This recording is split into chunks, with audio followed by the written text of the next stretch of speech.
Aloha everybody. Today's food review is Pupukea Grindz, and we're here in Waipahu, and it's a remodeled, nice shopping mall strip that used to house Highway Inn. I don't know if you knew before, but it used to be pretty chronic, but it's very nice and new right now. It's also got Rainbow Drive-In and a whole bunch of new restaurants. So you're probably wondering, why is it called Pupukea Grindz if it's in Waipahu? But these two owners, they have a lunch truck also in North Shore. And I wanted to try their Korean fried chicken, and they're famous for it, as well as their ahikatsu and Pastele stew. So I got the Korean fried chicken and the Pastele stew. It's kind of teeter-tottering with the ahikatsu, but two fried items I thought was a little bit too heavy for me. But the ahikatsu has many great reviews. Today, I don't know if they were short-staffed or what, or was doing catering. The wait was 25 minutes. So I would highly recommend, if you want to try their food, to call in your order first. But I'm in no rush, so we just waited in the car and our food was ready in 25 minutes, like he said. So this is the garlic chicken plate. Try it out. It looks very nice and crispy on the outside.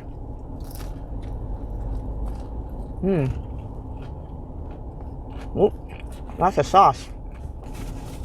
Okay, I had to wipe my mouth. There's a lot of sauce on the bottom. The only bad thing is they're using these biodegradable things, and it's kind of gonna leak soon, so I have to hurry. But they're very generous with their garlic sauce, and wow, this is good. Really good in a different way, in their own way, but up there with Tugoy's. I wouldn't say it's as garlicky, which is a good thing, so you can keep your friends and not have bad breath, but still got a garlic flavor, nice sweet marinade sauce, and it just goes well with this crispy batter that they got going on. I don't know if you can hear the crunch. And even though it's soaked in the sauce, it still holds its crunch. And when you walk in there too, I guess they are so famous for their fried chicken and garlic chicken. All you smell is like fried chicken in there. It smells like that when you enter. I see a little bit chili pepper in here, but it's definitely not spicy. It's just got a really good sweet flavor to it. You get a choice of mac salad or tossed salad, but like I've said in previous videos, I'm not a mac salad fan really. So I got their tossed salad. I'm glad that they are also baby greens and not cheap stuff. Has a little bit of a grape tomato in there. Really good, fresh stuff. You get a little bit of salad dressing with your salad. It smells like a vinaigrette or Italian. Yep, it's like definitely a balsamic vinaigrettes type of thing, Italian dressing. But you know what? There's so much sauce on the bottom that you could just soak your veggies in that, and that would make a perfect dressing as well with the garlic sauce. The chicken's definitely not dry. Seems like they use thighs, which keeps it nice and moist, but the way they fry it as well on the outside is super crispy, and you get that delicious crunch with the sauce. Each plate comes with 2 scoops of rice as well. This is really winners. I like this. This is a good plate lunch.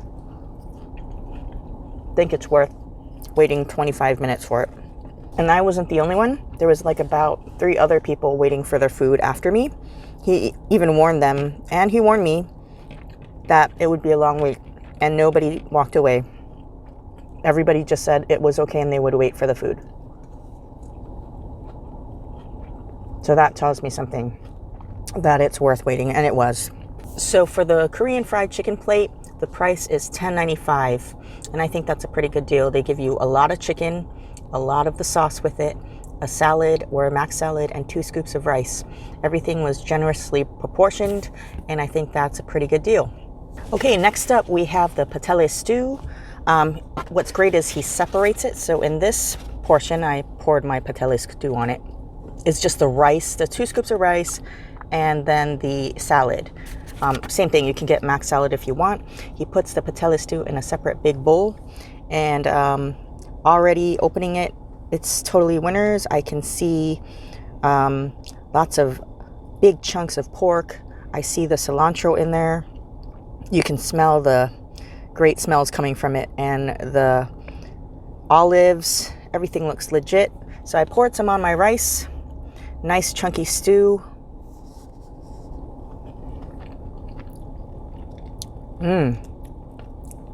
Pretty good, but has an interesting bright flavor to it.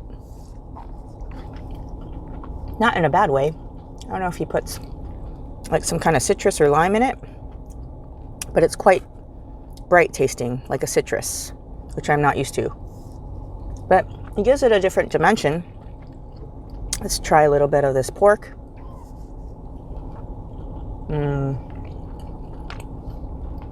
Breaks apart in your mouth, melts in your mouth. Cooked for hours, I'm sure. So definitely put time into the stew. So good. Totally like that it's in a separate container, so it's not like overflowing in your car or spilling everywhere when you take it home. When you walk into this place too, I guess they're fishermen. They have lots of fishing gear for sale. They've got lures, hooks, and different fishing line. Very interesting. This hits the spot. Super good. One of the better Pastele stews out there, and they're not being cheap by just putting the watery tomato stew base on it. This has chunks of meat in every bite. Even looks like the way I make it, where you put a little bit of ground pork in it too to make it thicker with more meat. So it's not just the cube pork in it, it's got the ground pork in it too to make it a very hearty stew. Love that there's a lot of olives in it. They're not cheap with their ingredients. If you're craving for a Pastele stew, this is the spot to hit. And again, if you're getting a tossed salad, you've got the baby greens, everything's fresh. Got cucumber in there and some grape tomatoes, and it's just a really nice meal to have for a plate lunch. So for the Pastele stew plate, with the massive chunks of meat and lots of olives and all that delicious stew base, the tomato, oh, it was so good. 2 scoops of rice, and your choice of mac salad or tossed salad is also $10.95. So most of their items on their board are $10.95. I believe the ahi katsu is just a little bit more. It's $13.95. They're also famous for their poisson cru, which is like a Tahitian coconut milk poke. But they were out today. It says only when available. So maybe because they're fishermen, maybe it's when they catch something. But today maybe they didn't catch anything for that. But yeah, definitely go to Pupukea Grindz. I'm glad I came and checked it out. It was on my list for a while, but just never got to go there. And that's the only con. I think the con is the hours. They're open 11 to, I believe, like 4. I'm not sure. You got to check out. But the days are very minuscule. So they're off Saturday, Sunday, and Monday. So only open Tuesday to Friday, unfortunately. But if you ever get a chance to come here, I think it's definitely worth the wait. And lots of parking here in this new remodeled shopping center. So yeah, check out Pupukea Grindz, support a small local business. And until next time on another food adventure, I'll see you next time. Press the like button and subscribe to my channel if you haven't. Peace out.